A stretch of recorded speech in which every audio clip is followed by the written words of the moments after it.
Now, I got my favorite book, comic, The Punisher.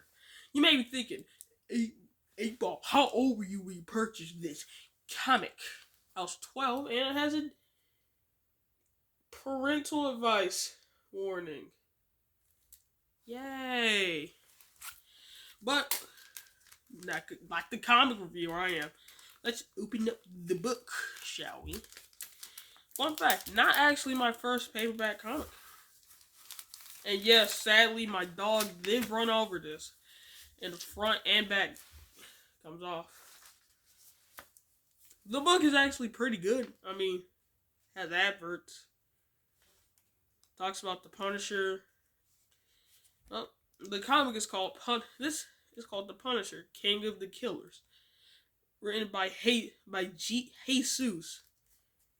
That's how you say Jesus in American. But we see in their language, we call it. We call him Jesus. We call him people Jesus. It's actually a pretty good read. Honestly, I was 12. My stepdad took me here there because I went to summer school and I passed it with a D. So I'm proud of myself. Next up, we have Venom. It's Venom. I like Venom. I actually really like Venom.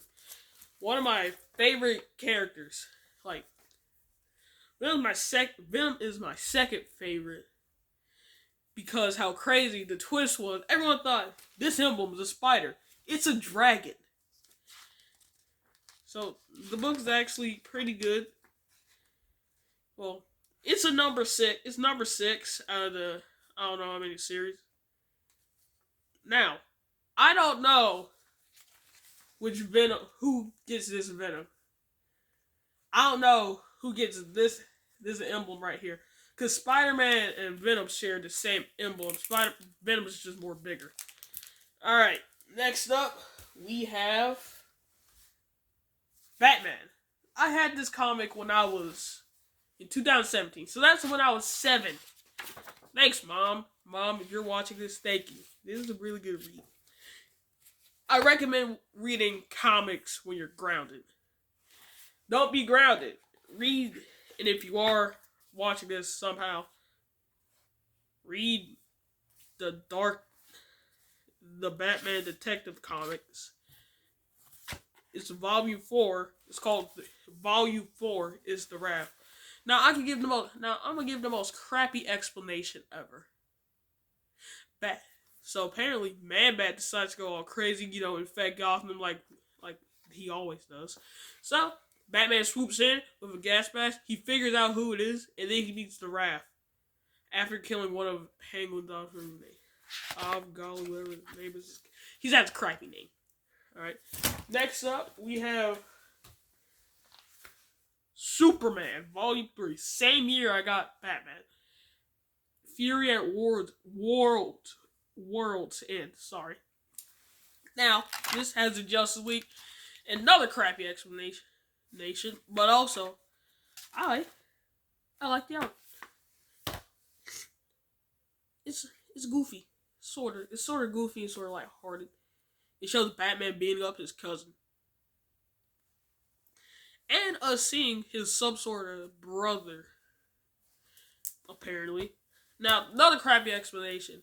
Now, this story gets kooky and crazy. The comic starts off with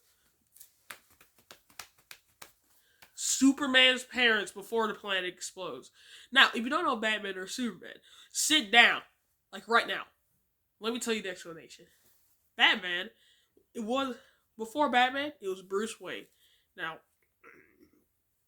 10-year-old Bruce Wayne goes into an alley with his parents because they just saw a movie. And then his parents get cheesed, and then he becomes Batman. The end. Superman's story is more grounded. Just kidding. Batman's is more possible. Yes, Batman. Yes, if you're walking with your parents down crime alley, I hope you know your parents getting shot is more possible than your planet, than Earth exploding. Huh? You know what? That doesn't sound kind of nice. Cause if World War III breaks out, we're pretty much fucked. Well, screwed, honestly. Next up, now this comic is amazing. It's a one-shot graphic novel. T.J. Sterling, Sean Hill, and Zon Bros. I actually read this. It's pretty good. Now, here's a backstory. My stepdad and my mom went to Washington for a little while. Yeah, that's right, Washington. To go to some sort of nerdy Comic Con. So, well, I can tell you one thing. They saw a guy dressed as that bunny lady from My Hero Academia. Foreshadowing of My Hero Academia. So this book is actually pretty good. I like it. 10 out of 10. Like, all the comics I have, 10 out of 10. Next, I did say we're not busting out, the Harry Potters, but I have some really good graphic novels. Not The Last Kids on Earth. That's on the bed, but you ever had that annoying cousin? 7.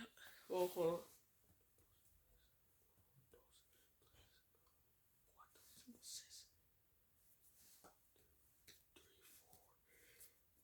6. I know I got more. But you ever have that one annoying cousin? That's the Dog 7 annoying cousins. That's the Dogman series I have. Dogman 1, Certified Hood Classic. Dogman 2, a GOAT. It's the only sequel I watch, the only sequel I read, except for Harry Potter. Dogman and Cat Kid. Nice book. This is my first ever entry in the Dogman series. It's amazing. Because it's like Batman. This has been with me since 2018. Fun fact. My mom got it for me when we were going spring break with my uncle. I haven't seen him since. I've seen him since then. But this book is a certified hood classic. Lord of the Flies is pretty good, but not as good as the first 3. It's like the Batman Christian Bale trilogy. All of them were good. They just didn't make a 4th, 5th, or 6th one. This is kind of the fan film Batman, but it's pretty good. Now, oh yeah. Technically, this is number 3. Cat Kid is number 4. The Tale of Two Kittens introduces Petey Jr. If you don't know, Petey... Oh yeah, I forgot. Here's the rundown of Dogman 2. A dog... We can have the funny version or the more Batman series. Now, we're doing with the funny version. Dog and man get bombed by ISIS. By Petey the cat, actually. So, the nurse and doctor say, hey, stitch them together and maybe we can save him. So, yeah, he has the head of a dog, but the body of a man. Now, before we get on to the Brawl of the Wild, Brawl of the Wild is pretty good book. Certified hood classic. Actually, the Dogman and Batman, the Dogman series, hood classics when you're grounded. Yes, sir. But, let me tell you something. Being a man doesn't mean you watch Andrew Tate all day and say, Top J, what the color of your guy? It's facing what she did wrong and how, you're going with your life. Like that time you called the teacher mom. Nice. Alright. Now we're gonna move to the... Get out, I'm making a video. Well, I can do me a favor. Gotta use the restroom. Go check on the brownies. Use the toothpick test to see if it's done. Okay. If it comes out with something on it, then it's not done. Okay.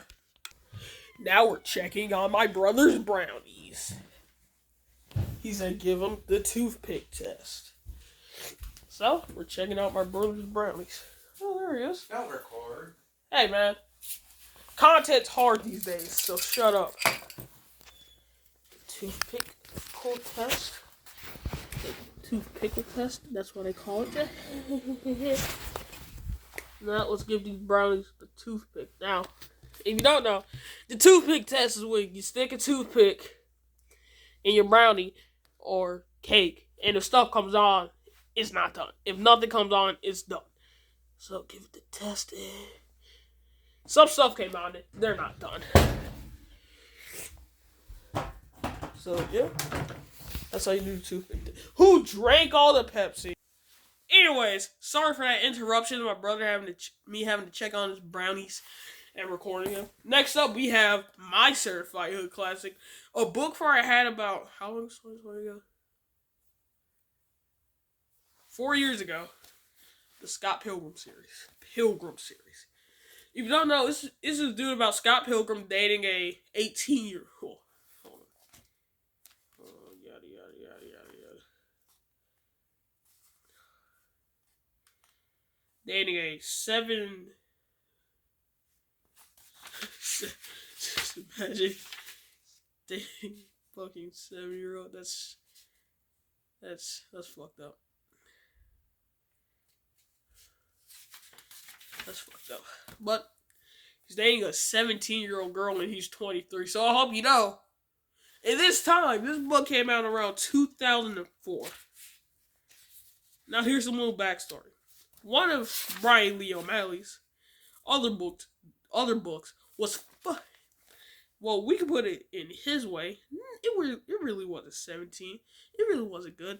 Or as he says it was well, apparently everyone says it was fucking retarded. Well, boring actually. So Scott meets a girl, and we all thought, oh yeah, that's it. I wasn't born in 2004. I was born in 2009. So this boy made about 6 books. Now, I don't have the second book, but I did watch Scott Pilgrim vs. the World, a certified hood classic. Here's a little trivia. The 6th book was in progress by the time the movie came out. So he either had 2 choices. Make the movie ending, which, let me tell you, the series gets darker but more funnier.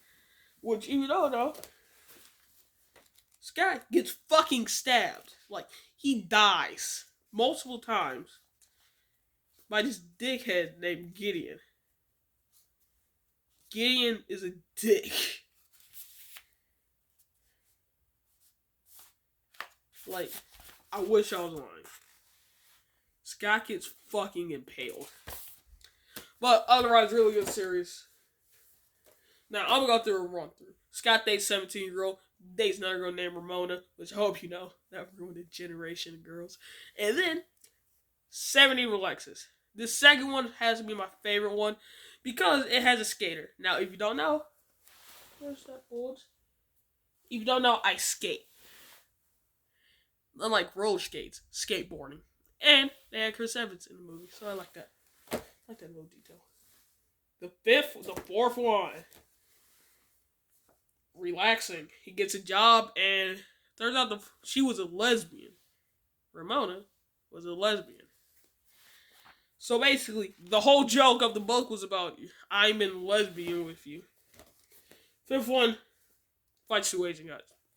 Fights Asian dudes. Hold on. Let me rephrase that. Fights people that hates. He fights 2 people in a concert. And this one, the 3rd one, has Ramona's ex, and Scott's ex. Now, Ramona's ex is named Todd. Now, Todd played Superman in 2006 in a movie. But in this book, he's more of a, vegan. And the vegan police show up. Yeah, that's right. The vegan police exist. Like SML and the food police. And the joke on how if you eat breakfast in SML's world, if you eat breakfast for dinner, the food police will come and kill you. That sounds cool. The 6, now, they're good. Now, manga. Before we get into my manga that I have in the back, fun fact. I had a One Piece manga that I never read. I got it as a gift from my brother, and I never read it. I'm not a One Piece guy. I'm more into violence. So Attack on Titan before the fall number 1. It was rated 15, 16 and up. I'm 13, so I hope that math don't make any type of sense. It's beautiful. It has Attack on Titan Junior High, a show where I will not watch. If you don't know, Attack on Titan is about people fighting grotesquely large people, aka what I like to describe Kevin Hart versus Dwayne The Rock Johnson. Good. Now, the foreshadowing. Now, let's begin. Now, there's obviously the elephant in the room. I talked about My Hero Academia, and if you don't know, I originally made videos about My Hero Academia and how shit the fandom was. But I'm 13. I was 11. Well, YouTube did for me to exist when I was 11. So, My Hero Academia, the elephant. It's actually a pretty great story. I bring it in car rides because it's that special. We all know My Hero Academia if you watch my channel, which I barely talk about My Hero Academia. But here's a quick rundown. This kid named Midoriya gets bullied as a kid because he doesn't have aka Avenger, aka X-Men, but in anime. Oh yeah, I forgot they did that. Wolverine, but okay, they did that too. I watched that anime. Wolverine the anime was good. It was a good time. What? Hey, what can I say? I'm not an anime guy. But My Hero Academia is basically the X-Men, but everyone has a mutation. Midoriya is the Hawkeye of the group. He doesn't have a power. Hashtag make a cartoon about Hawkeye and him getting powers. And don't make him terrible. And also, apparently in this world, they have a Superman. That apparently would just be like, haha, I'm All Might. And it also has them going to school. High school. Now, if you don't know, beating people in anime is pretty hard because they have the most shit power-ups. One of them, Doria, is something called One for All. AKA, they stole that from the Mr. Crab One for All for One SpongeBob thing. I liked it. It was funny. I was 5. Well, not when I saw anime. That wouldn't make sense. I would be fucking 9. But, good book. Thanks for watching this video. Please subscribe. I also have a TikTok that doesn't have the 8-ball emblem. It has Bowser Jr. because I like Bowser Jr. And, like on TikTok, please go subscribe. My phone's dying, and I'll see you guys later.